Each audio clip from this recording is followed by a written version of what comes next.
Chapter 41. Can you draw out Leviathan with a hook, or snare his tongue with a line which you lower? Can you put a reed through his nose, or pierce his jaw with a hook? Will he make many supplications to you? Will he speak softly to you? Will he make a covenant with you? Will you take him as a servant forever? Will you play with him as with a bird? Or will you leash him for your maidens? Will your companions make a banquet of him? Will they apportion him among the merchants? Can you fill his skin with harpoons, or his head with fishing spears? Lay your hand on him. Remember the battle. Never do it again. Indeed, any hope of overcoming him is false. Shall one not be overwhelmed at the sight of him? No one is so fierce that he would dare stir him up. Who then is able to stand against me? Who has preceded me that I should pay him? Everything under heaven is mine.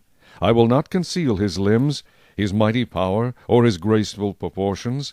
Who can remove his outer coat? Who can approach him with a double bridle? Who can open the doors of his face? With his terrible teeth all around, his rows of scales are his pride, shut up tightly as with a seal. One is so near another that no air can come between them. They are joined one to another, they stick together and cannot be parted. His sneezings flash forth light, and his eyes are like the eyelids of the morning. Out of his mouth go burning lights, sparks of fire shoot out. Smoke goes out of his nostrils, as from a boiling pot and burning rushes. His breath kindles coals, and a flame goes out of his mouth. Strength dwells in his neck, and sorrow dances before him.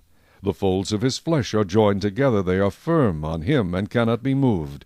His heart is as hard as stone, even as hard as the lower millstone. When he raises himself up, the mighty are afraid. Because of his crashings they are beside themselves. Though the sword reaches him, it cannot avail, nor does spear, dart, or javelin. He regards iron as straw, and bronze as rotten wood. The arrow cannot make him flee. Sling stones become like stubble to him. Darts are regarded as straw. He laughs at the threat of javelins. His undersides are like sharp potsherds. He spreads pointed marks in the mire. He makes the deep boil like a pot. He makes the sea like a pot of ointment.